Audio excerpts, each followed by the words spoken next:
Hey guys, it's Abby with MotorCityNerds. Hi to all the new subscribers, welcome. We're going to talk about the Avatar The Last Airbender series that just came out, the live action one on Netflix. And if you could like the video, it would really help me out. Or if you could dislike the video or leave a comment or anything like that, what bender would you be? Let's do that in the comments. It would really help me out. I would really appreciate it. I feel like before I get back into my wigs and my crazy outfits and my crazy hair and things like that, because I got to plump them up a little bit, and then I found a bin of all my clothes that I thought I lost. But we're going to wear the wearable blanket, which is the greatest thing ever, but also I feel like I'm channeling my inner water tribe, so let's do that. Greatest things that were ever invented. But if you've been here for a while, you know that I always say I think Avatar The Last Airbender is one of the greatest TV shows ever made. I'm not talking about for children, I'm talking about in general. And whenever I talk about it, I bring up the same things about Breaking Bad. I always tell people, if you get into an argument with somebody and they say best TV show ever made and they don't immediately grab The Wire and Breaking Bad, grab one of those. But if you're left with the third choice, it's Avatar The Last Airbender, because not only did Breaking Bad have to do this to an extent being on AMC, it couldn't do the stuff HBO was doing. It had to rely on good writing. You couldn't just have nudity or sex or anything to lean on to distract people. And I'm not saying things always do that, but sometimes they do. But that means the violence had to be toned down, everything like that, because it was on a cable channel, so they had to dial things down a little bit and just make it very good. But you can apply the same thing to Avatar The Last Airbender, the original. That was for kids, so they had to double have things covered and be done correctly, and they couldn't say certain things or do certain things. And I really do. I think it's one of the best giant expansive worlds ever brought to a close on television. I think it's one of the best shows ever made, and I genuinely mean that. So whenever we were hearing, oh, we're going to get an Avatar remake, we're going to get this, we're going to get that, I'm like, I don't think people realize this is like someone saying, I'm going to redo The Sopranos. And you're like, what? It better be above and beyond, or don't touch it at all. Now, there were things that I really liked about this, and things I didn't like so much. But let's talk about something being adapted into live action. Because of that form of animation, some things don't cross over as easily, and I'll tell you what I was most worried about. Sokka, because I didn't know if his humor would hit along with the themes that character has, because they are very serious when you scratch the surface. I think the kid playing Zuko and Iroh, I mean, that was the one I was really worried about too, but Zuko specifically, he's doing great. All these kids are doing great acting-wise. And not to say his job is easier than the others, but I feel like Zuko's rage and stuff transfers from animation to live action probably the easiest. And there are other things that, because it's live action, it gets amplified, especially when it comes to the fighting and things like that. So they are different mediums we're using here. And one of them, you can lean towards certain things, and another one you can't, and you can lean towards other things. And it's like that for both. With that being said, I think Avatar's the GOAT. Is this a good adaptation of it? Yeah. Is it worth your time if you like this world? Yeah. I am watching this with my mom. She only watched Avatar, the original series, once all the way through with me. So she really liked it. She loved it. But it's not as close to her heart as it is for us, probably. And let me tell you, she is thoroughly enjoying it. She's really loving it and really having a good time watching it and really loving going back to this world. And she said that. She's like, it's perfectly cast. It looks great. The costumes look great. And that's all true. But she's really enjoying it and having a good time watching it again. And if this gets people back into the original or loving this world or anything like that, then I call it a win. So let's just put into our minds that there are people that are probably going to run through this that have never watched the original series and probably are giving it a shot because it's not animated. Which is dumb and stupid, but a fact. And if you haven't watched the original, I highly suggest it. So I watched the first season of the original and the new one. And I'm watching it twice, essentially, because I'm watching it once alone and once with my mom. Even in the beginning, I was like, okay, why are we running around with this earthbender? Stupid. Let's get right to the iceberg type deal. But then I realized, no, you're setting up different things. And I didn't mind where they cut certain things and put certain things together faster. Because like I said, I don't think a lot of those things would have translated to live action very well. And do you want to know what? I would rather have them do these things good than do a ton of things and screw them up. Like, we want it to be decent, and I'll take decent for all scenarios over doing every little thing and not getting it correct. But we were setting up different things here. We were setting up the back and the past, and we weren't relying on flashbacks, which I appreciate, because I think visions and flashbacks get dull. So actually seeing these characters like Gyatso was awesome. Seeing the air nomads fight back was awesome. Saying that they were all kind of there, most of them were there for a festival, I didn't mind that. It helps the audience, especially those who haven't seen it before, go, oh, so most of them are already there, and then they had to pick the other ones off. But they did a really cool thing in that of, we went right from watching Aang go and panning over and then going down with a really cool shot onto the firebenders, and that was sick. I do wish Gyatso would have taken out more soldiers, but I did like him squaring up with the Fire Lord directly. That was wild. And for them to still be taking them out during the comet speaks volumes. We'll put this in there. I do understand that some of this looked wonky. And Netflix, I will never understand why you guys weren't throwing all of the money and attention at this I don't. I'll never understand that. I won't. There were parts of this where the CG wasn't the greatest. Until we got to the end. I was not expecting Fish Monster. And that was awesome. That looked great. All of it looked great. The entire battle looked great. There was not one time during that where I was like, wow, I'm really getting distracted by this crappy CGI, when in other scenes, I was. But to the untrained eye, it would look fine. It's not like it's horrendous, but it definitely has its wonky times. But I'm like, oh, because you threw all your money at the ending with the Northern Water Tribe. That's where all the money went for all of this, and it shows. I like that their costumes are still a little like cosplay looking, but bright and colorful, and we know exactly who they are. I think it works, and it works for this world, and it works with these characters, where it doesn't look crappy, it just looks cartoony, and I love that being brought to life, though. There were some little things that I thought they could have done, but I don't know if it's because it was the pilot or what, but like I said, if it was a budget thing, Netflix, shell out the goddamn money. But it was the black snow. We all know it's the snow. It's the ashes from the ships coming from the Fire Nation, but that's such a pivotal thing to Katara and Sokka that I don't understand why they didn't have that little thing in the beginning, and then they brought it back during the Northern Water Tribe, and I'm like, you didn't have it back then, and you should have, and I was thinking about it when I first watched it. My buddy Alex at the Crop Top Critic, he's great, you should go check out his channel, he texted me right after it aired and said, I'm getting annoyed with how much exposition they're putting in, and I was too, for sure, because a lot of us already know this world, but I don't think that was for us, and yeah, I still think there was too much, but it didn't irk me to the point of no return.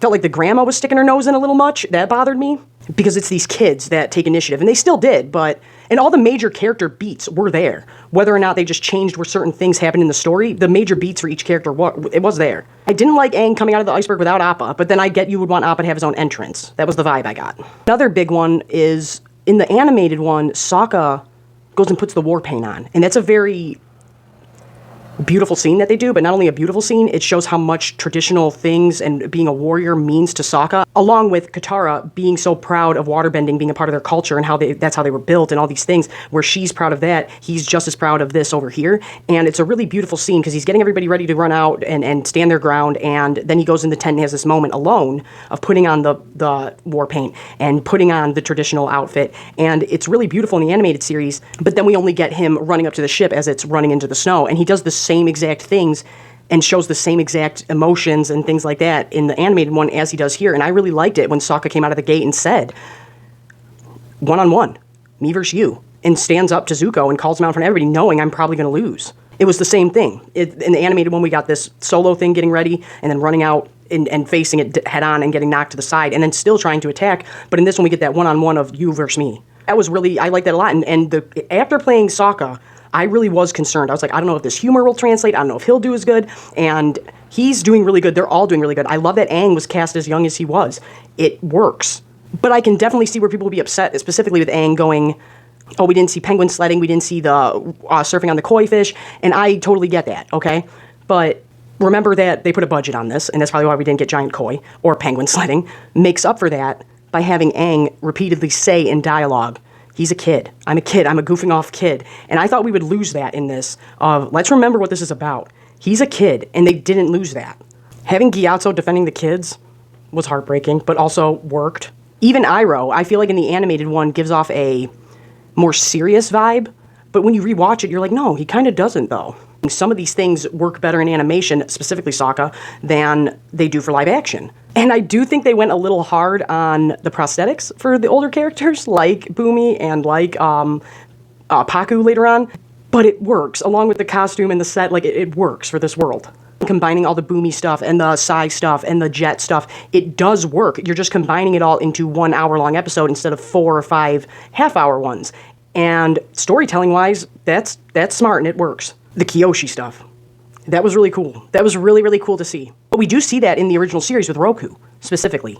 But it's not exactly in the same way, but I liked it because, one, we got to see Kyoshi tear it up, and that was awesome. That was so cool. We got to see all these people look so scared and shook, and you know that they're going to run and spread this rumor like, no, we saw Kyoshi, and people are going to be like, you're crazy. What are you talking about? That was the Avatar however many years ago. She's not actually there. It's got to be someone else, but it's like, it works within the story. We love seeing that character. I do feel like we spent a little bit too much time talking with her in the woods, but I do feel like we flip-flopped out when Roku like holds off the firebenders and lets Aang get out of the talking to him part of the temple. That was the vibe I got from this, and I felt like we were just establishing really quick in this world and in this story how this power can be used, and I like that throughout it kind of hasn't been Aang directly, it was Kyoshi, and then later on, it's the water spirit. He allowed those things to use him as an avatar, but it wasn't him directly tearing it up. That was really cool, seeing Kyoshi. We all know that was cool. I read that people were really gonna have a problem with Sokka not being sexist, and watching the episode with Suki, I didn't feel that way at all. I felt like if we would have put that layer in, it would have been too much awkwardness and too much to get across in the time we had. Does that work? I just feel like that in the real world, that's already an awkward thing, is like meeting someone you have a crush on for the first time, but also respecting them and actually enjoying their company and stuff. That's a complicated emotion. So them navigating that together, I thought that felt really real, and I enjoyed it. To the point where I kind of forgot, like, oh yeah, he's really sexist towards them. But I feel like if they would have added that later on, we would have had to spend more time there. It would have had to have been addressed. And then it'd be like, well, why is Suki falling for this guy that was sexist 5 minutes ago? In animation, that works. In live action, it does not. In live action, we'd be going, you're a dumb, dumb idiot. I talk about this extensively with Game of Thrones.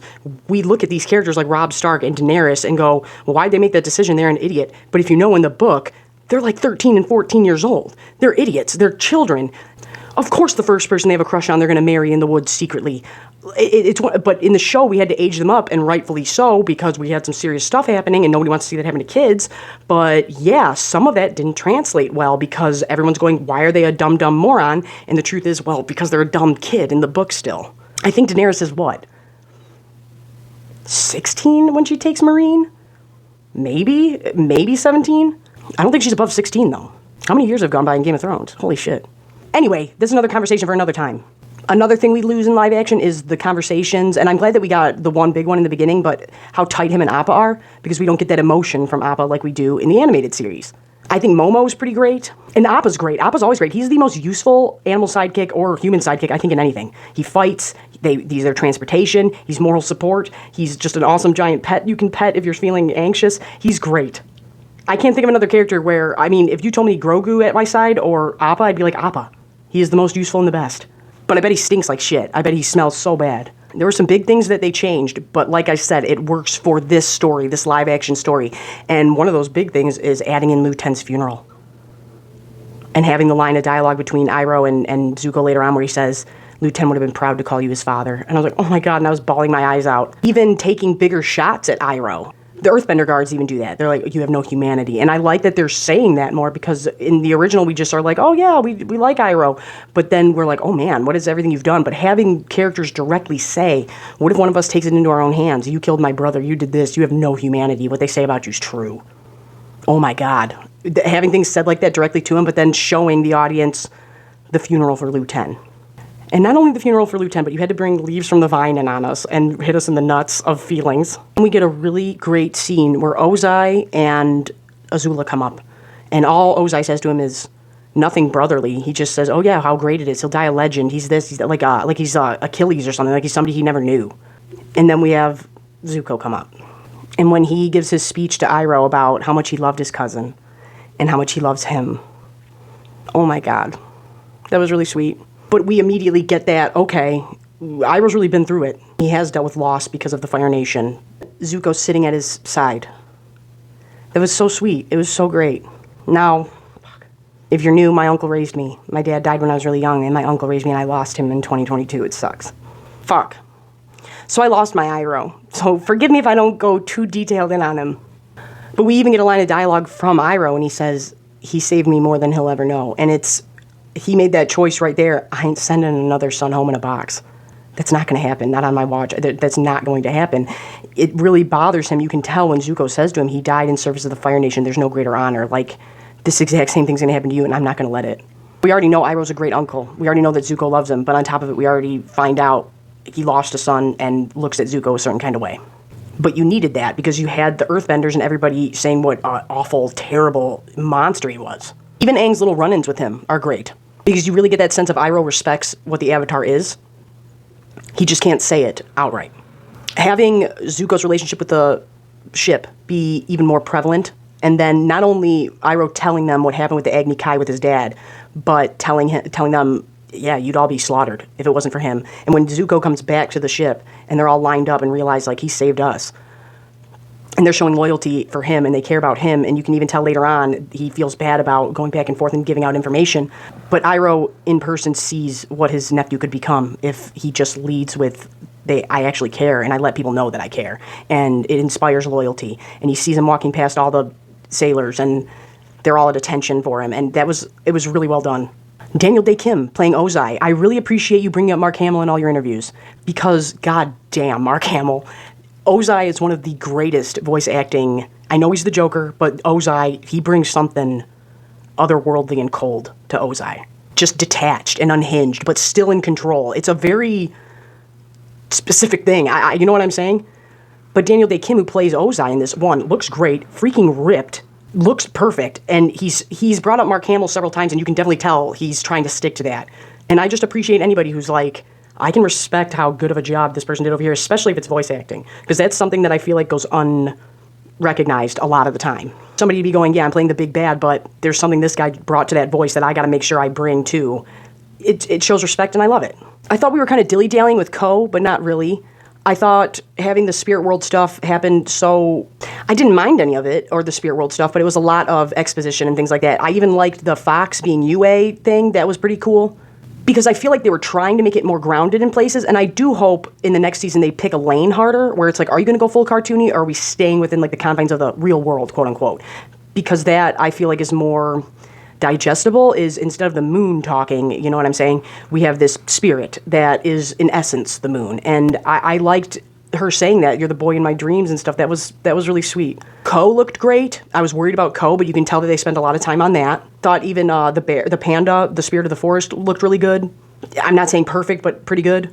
I did like them combining things. I'm not taking anything away from the original. Like I said, it is perfect. All I'm saying is, for a live action, condensed into this form, I liked this, and I liked them combining the things that they did combine, and I think they did it very smart. Now, before we get to the finale and everything, what is up with them not using the music correctly? We are getting the big themes, and I love that, and it's coming in at great times, but where's an Avatar's Love? Like, I know we're getting hints of it, but it never fully drops, and it never fully comes in during, like, lighthearted or easygoing situations. It comes in kind of during these serious situations, but then goes back away. And I'm like, utilize that. And then I'm like, yeah, you're not using the Agni Kai music either. And why aren't you doing that? I don't know if you don't have the rights, but you need to get the rights, because the Agni Kai music slaps. But also, I was really taken back by that. I was like, where's the Agni Kai music? Where's an Avatar's Love? And I think they are dropping an Avatar's Love, but not as much as they should. And if they have the rights to the core music, they should have the rights to that. Unless you only, I don't know the legalities of it. When we get to the Northern Water Tribe, I was like, oh, this is where all your money went. Okay, I can respect that. The dude from Saw playing Zhao, great. Everybody's really acting wonderfully. It just matters if they write it in a way that these characters translate correctly, and I feel like they have. Yue's wig looked a little rough, and that's what I'm saying here. Nobody, that's not her fault. Nobody in this production was paying more attention. This is Netflix. You need to be paying all the attention to this and throwing all of the money at it, okay? That includes for wigs. But I don't know if it was the wig or not. She's a very beautiful girl. But obviously, she's beautiful. But she looked much older than Sokka, and I was like, I don't know if it's the wig or what's going on here. But I think it was just the wig. But either way, Netflix, you have no excuse to not be spending all the money on this and paying the most attention to everything going on this set, because it's the best thing you have. But the city looked great. Everything about it looked awesome. The attack looked great. And going into the Godzilla's fish monster, which I love, looked great. That all looked really good in the finale, and that was really awesome. I feel like we didn't let Sokka fall for Yue as hard as he does in the animated, because I will say this, it does come off a little jarring when you're rewatching it and you realize Sokka and Katara have literally mac on everybody they meet. So because Suki comes back later on, I'm assuming they didn't want you to get too attached to him and Yue's thing if you're new. I did like the change up of she didn't want to marry what's-his-face. But that was all pretty much the same, like even down to Sokka saying, like, those aren't the right uniforms and stuff like that, and I really loved it. Here's where things in live action just always are going to take a more serious tone than an animated series, and that is showing kids dying, showing war, showing battles. Now, we've been showing people get murked throughout this, which I also appreciated, that you didn't go full kid-friendly about everything, which it shouldn't be. There's genocide and everything else. But having those warriors from the Northern Water Tribe stay back and tell them, like, oh, yeah, go, your retreat, we'll cover you, you get out of here, and then die, seeing that visually with live people is always going to be rougher. And Aang's really seeing the devastation of things that go on firsthand now. Even young people. Also, their clubs are way more menacing. I know that that makes sense for in the real world. If you're of that culture in an Arctic place, a club is a normally used tool. But on top of it, to make it this warrior weapon, almost like a tomahawk, but not quite. I really love that in both iterations. But when they use it in this, it is way more menacing just because it's live action. But I love that. When Zhao goes for the spirit, the fish, I think that it's much more striking in live action to have him stab it than to have him bend at it, like in the original. It just works better live action for him to do that. It's a lot more vile, it's a lot more grotesque, it's a lot more desecrating feeling. And when everything went red, I was like, oh my god, they're really going there, because that's one of the most beautiful things they do in the animated series, is the attack on the Northern Water Tribe, and this was really beautiful. We got Iroh stepping to him, we got Aang going into the fish avatar state, and you could tell that's where a lot of the money went. I don't even mind them taking Boomy at the end, because I'm like, that makes sense to do this all at once. The introduction to Azula, I thought that went on for a little bit too long, but I understood it. At first I was like, are you introducing the Fire Lord like this? Because we already met him last episode. This is dumb. It's Netflix. We're binging it. We're not watching it week by week. That would be different. But no, it was introduction to Azula. And it was fine. It was good, but I felt like we dilly-dallied too much on that. Being introduced to Ty Lee and May. I love May. I know a lot of people disagree with this, but I'm glad that Zuko ends up with her, because the weird goth girl never really ends up with the guy. And I always loved that they did that. Also, Katara's the one calling Aang out of the Avatar state. You've got to be pretty close to somebody to be able to do that. I understand why people would want Zuko and Katara, but for me, I'm like, no, I love him and May. Loved getting to see them. I wish they would have got to do a little bit more, maybe. And yeah, in a perfect world, I would love to see every little thing done. But if you're a fan of this, watch this. This is pretty good. Do you have to pay attention to every second, every moment? No. If not, if you've seen it. But you'll enjoy this if you like Avatar. Is it perfect? No. Is it pretty good? Yeah. And I do. I recommend it. And I'm Abby with MotorCityNerds. Like, share, comment, subscribe. I'm on OF. I'm on TikTok. I'm on all the things down below. And yeah, let me know what you would bend if you could down in the comments. I think I'd do fire. I think I'd be fire. I think that's the one I'd get stuck with, right? I mean, I wouldn't mind it. That's a great one, but that'd be it, right?